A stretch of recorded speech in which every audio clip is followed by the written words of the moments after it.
तो गाइस कैसे हैं आप सब लोग। बैटल स्पिरिट के एपिसोड 110 के साथ हाजिर हो। तो लास्ट एपिसोड के एंड पे हमने देखा था ज़ाओ डाई हमारे रोग को पूरी तरह से चुप करवाने की कोशिश करती है और उसे बताती है कि अगर तुम यहाँ पर इनके सामने ज्यादा बात करोगे तो ये तुम्हें मार भी सकते हैं, क्योंकि इनके पास यहाँ पर स्पेशल पावर्स है जिससे यहाँ पर किसी भी टेस्टर को मार सकते हैं। रोग उसकी बात सुनने के बाद वहाँ पर खामोश हो जाता है। उसे कहता है कि मुझे यहाँ पर इनसे बात करने दो और इसी के साथ ही उनसे कहती है प्लीज क्या तुम हमें अपने साथ ले जा सकती हो, हमारा टेस्ट ले लो, यानी कि रोग का टेस्ट ले लो। अगर यहाँ पर ह्यूमैनिटी फर्स्ट लेवल पर निकला तो तुम्हें यहाँ पर हमें स्किल सिखाने होंगे।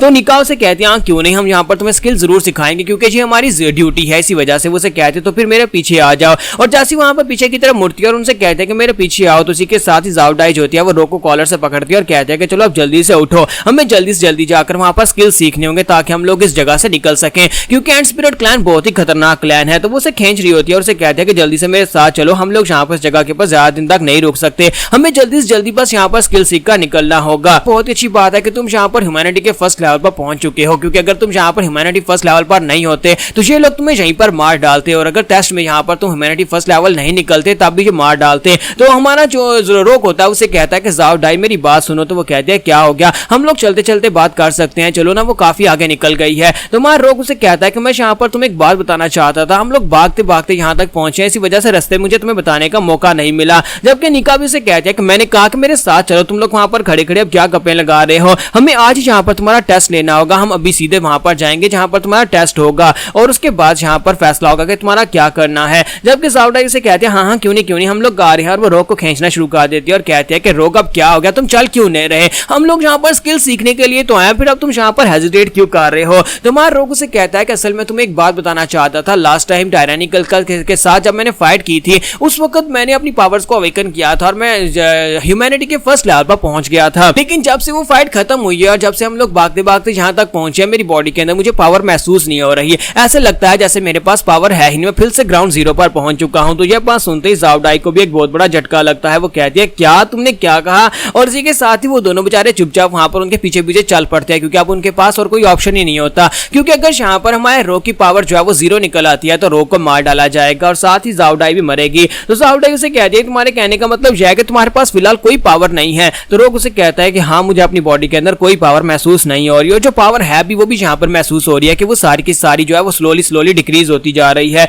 तो ज़ाओ डाई कहती है तो फिर हम लोग यहाँ पर टेस्ट को कैसे पास कर पाएंगे, इसका मतलब यह है कि हम लोग सुसाइड करने के लिए जा रहे हैं। और इसी के साथ ही उनसे कहता है कि अब यहाँ पर से वापसी का कोई रास्ता नहीं है, चुपचाप यहाँ पर हमारे पीछे चलते जाओ, क्योंकि उसके पीछे भी लोग होते हैं। और इसी के साथ ही कैंप के अंदर से उसके फादर बाहर निकलते हैं और उसे कहता है कि निकाह तो फाइनली तुम वापस आ ही गई। तो वो कहती है फादर हाँ मैं वापस आ गई हूँ, और वो भागती हुई अपने फादर के पास चली जाती है। तो उसका फादर जो गाँव का चीफ होता है तो उसे कहता है कि निकाह अपने साथ किन लोगों को लेकर आई हो। तो वो उसे कहती है कि फादर ये लोग जो है ये टेस्टर्स हैं, यहाँ पर स्किल सीखने के लिए आए हैं और मैं यहाँ पर इनका टेस्ट लेने वाली हूँ। तो उसके फादर उसे कहते हैं ये तो अच्छी बात है, तुम यहाँ पर टेस्टर्स को लेकर आई हो, और मुझे लगता है कि पिछले कुछ दिनों में यहाँ पर बहुत सारे टेस्टर्स टेस्ट के लिए आ चुके हैं, लेकिन इस बार ये तुम्हारी जिम्मेदारी है, इस बार तुम यहाँ पर इनका टेस्ट लोगी। और मैं चाहता हूँ कि अगर यहाँ पर ये टेस्ट में फेल हो जाए तो इन्हें वहीं पर मार डालना, क्योंकि अगर ये ह्यूमैनिटी फर्स्ट लेवल पर नहीं निकले तो फिर यहाँ पर इनको मारने का हमारे पास अधिकार है। और साथ ही वो कहता है कि उम्मीद करता हूँ कि लड़के तुम यहाँ पर कोई ऐसे टेस्टर नहीं हो जो कि झूठ बोलकर स्किल सीखने के लिए आए हो, क्योंकि अगर तुमने हमसे झूठ बोला होगा तो वो तुम्हें पता चल ही जाएगा। और हमारा रोग और ज़ाओ डाई दोनों उसके प्रेशर की वजह से काफी ज्यादा घबरा रही होती हैं। तुम्हारा रोग कहता है कि ये लोग यहाँ पर किस किस्म के टेस्ट की बात कर रहे हैं, मुझे कौन सा टेस्ट पास करना पड़ेगा। और साथ ही वो सोच रहा था कि मैं यहाँ पर किसी ऐसी दुनिया में आ गया हूँ जहाँ पर सिर्फ और सिर्फ स्ट्रेंथ मैटर करती है,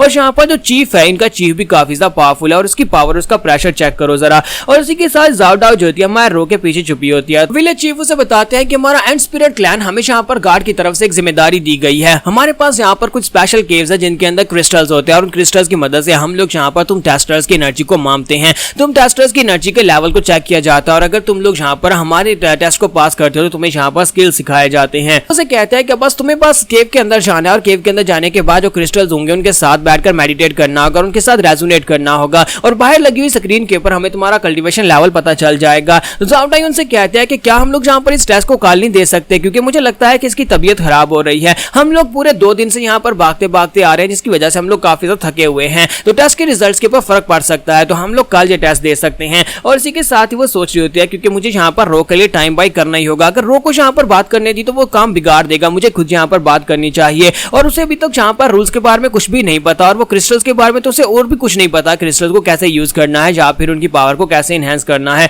और अपने आप को वहां पर कैसे उसने ह्यूमैनिटी फर्स्ट फर्स्ट लेवल पर शो करवाया था, मुझे अभी तक ये समझ नहीं आई। तो निका उसे कहती है नहीं, तुम्हें आज ही यहाँ पर इसी वक्त टेस्ट देना होगा। फादर निका से कहते हैं कि अब जबकि तुम इस टेस्ट को यहाँ पर लेकर आएगी तो ये तुम्हारी रिस्पॉन्सिबिलिटी है। चलो ठीक है, आओ तुम यहाँ पर इस पूरे के पूरे मसले को लीड करोगी, मैं भी तुम्हारे साथ ही रहूंगा, लेकिन तुम यहाँ पर इनको टेस्टिंग रूम तक लेकर जाओगी। और इसी के साथ ही निका कहती है चलो इनको मेरे साथ ले आओ। और हमारी जो जाओ डाई होती है वो रोग से कहती है रोग हम लोग बुरे फंसे हैं। तो रोग उसे कहता है कोई बात नहीं, मुझे लगता है कि यहाँ पर इसके रिजल्ट्स आने तक हम लोग कुछ भी नहीं कह सकते कि रिजल्ट्स क्या होने वाले। उम्मीद करता हूँ कि रिजल्ट में ह्यूमैनिटी के फर्स्ट लेवल पर ही शो होऊंगा। और इसी के साथ उन्हें वहां पर उस जगह की तरफ ले जाया जाता है जहां पर उनकी केव होती है। और केव के सामने पहुंचने के बाद वो लोग कहते हैं कि हम लोग यहाँ पर पहुंच आए हैं। तो हमारा रोग कहता है कि अच्छा तो यहाँ पर इस टेस्ट के इस रूम के अंदर जाकर मुझे अपना टेस्ट देना है। तो निका उसके लिए दरवाजा खोलती है और उसे कहती है हाँ तुम्हें यहाँ पर अंदर जाना होगा। अंदर जाने के बाद जो क्रिस्टल्स होंगे उनके साथ अपनी एनर्जी को इनहेंस करना होगा। और जब तुम उनके साथ रेजोनेट करोगे तो इसी के साथ ही वो क्रिस्टल जो है वो तुम्हारी एनर्जी को बाहर दर्शाएंगे कि तुम्हारे पास कौन सा एनर्जी लेवल है। हमारे पास जो क्रिस्टल्स हैं वो काफी अलग अलग किस्म के हो सकते हैं, जो तुम्हारी पावर को बढ़ा सकते हैं, जो तुम्हारी पावर को ड्रेन कर सकते हैं। जैसे कि वहां पर इथेरियल नेट को यूज किया गया था जिसके अंदर तुम्हें हमने ट्रैप किया था।